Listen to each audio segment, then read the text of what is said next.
An old saying says, if at first you do not succeed, try again. Do we try again when people are begging us? Please don't. This is Barry Phillips with 10-Minute Torah, day 3 of Vayera, and we are today in Shemot, or Exodus chapter 7, verse 1, which says, So Yahweh said to Moshe, See, I have made you an Elohim to Pharaoh, and Aaron your brother is your prophet, and you shall speak all that I command you, and Aaron your brother shall speak to Pharaoh to let the children of Israel to go out of the land. But I am going to harden the heart of Pharaoh, and shall increase my signs and my wonders in the land of Mitzrayim. And Pharaoh's not going to listen to you, and I shall lay my hand on Mitzrayim, and bring my divisions and my people, the children of Israel, out of the land of Mitzrayim with great judgments. And the Mitzrites shall know that I am Yahweh when I stretch out my hand on Mitzrayim, and I shall bring the children of Israel out from among them. The next verse says that Moshe and Aaron did what they were told to do. So the last time that Moshe and Aaron went into the throne room and confronted Pharaoh, saying, let Yah's people go, they made it harder on the children of Israel with increased servitude, no longer supplying the resources they needed for their daily labors, and yet they were not supposed to make anything less than they had before. So the people were upset at Moshe, and Moshe is saying, I told you this wasn't going to work. I don't know why you sent me here. We come to this point now, and Moshe's being groomed a bit. He is being refined. And he's learning just to simply go along with Yah's plan and do what he says, because after all, he is Yahweh. He is to go in, and they do go in. They throw down the rod. It becomes a serpent. The magicians come in and replicate, at least by some sort of sleight of hand, or maybe they do have some sense of black arts, magic availability of demonic enhanced somethings, and produce some kind of sticks to snakes. But it says here that when they threw down the rod and it became a serpent, Pharaoh called these wise men in verse 11. They did so with their magic, but the rod of Aaron swallowed up their rods, revealing that whatever power these magicians, sorcerers, witches, warlocks, whatever they are, however they operate, whatever they are capable of doing, Yah's work is far more powerful and will devour whatever it is that they are seeking to accomplish. Now, let's go back to the opening statement. Initial failure, at least what looks like failure, is followed by, let's try this again. Someone I heard preach many decades ago, I remember as maybe a teenager or so, again, many decades ago, someone preached along the lines with a line that says, what do you do when you rebuke the devil and he doesn't get rebuked? So if you rebuke Hasatan, you're seeking to cast out a demon, and you command them to come out in the name of Yeshua, and they laugh at you and say, I don't have to come out. You don't have the power. What do? You have to try again for the sake of someone's deliverance. Either you have the authority or you don't.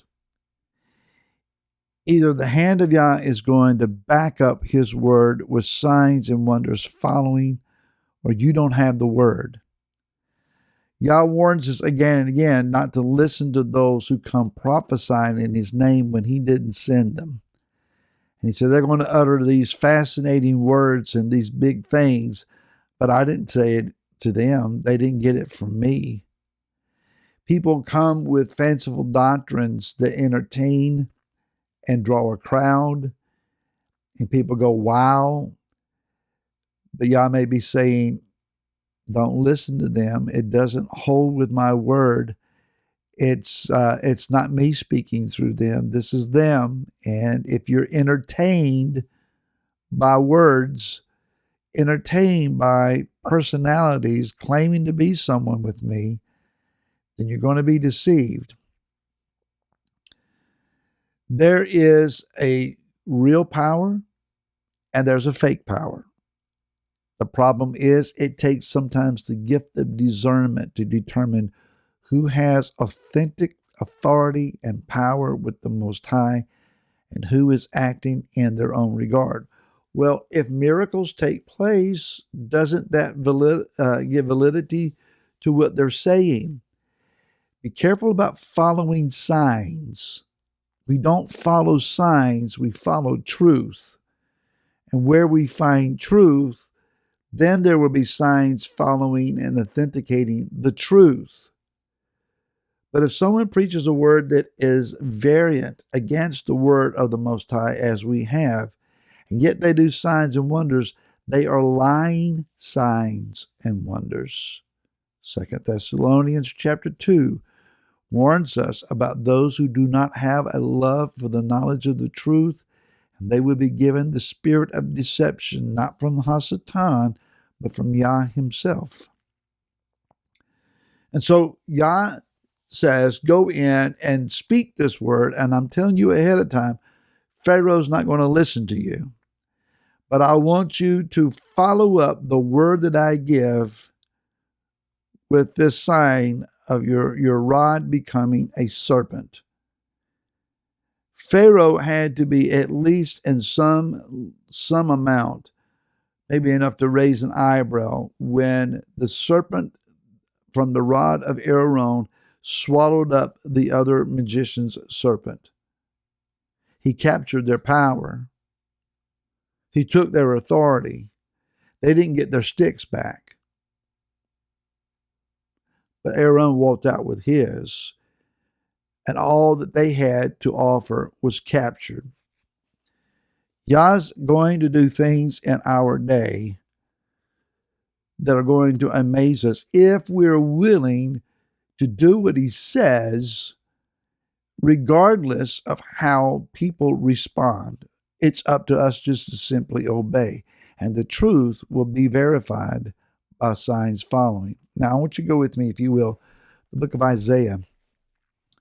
And in chapter number 25, after Yah begins in verse 1 describing how he is going to take the power and the authority and the celebrations away from those who oppress Yah's people, that he will become a refuge to the poor, to the needy in their distress, a shelter from the storm, a shade from heat.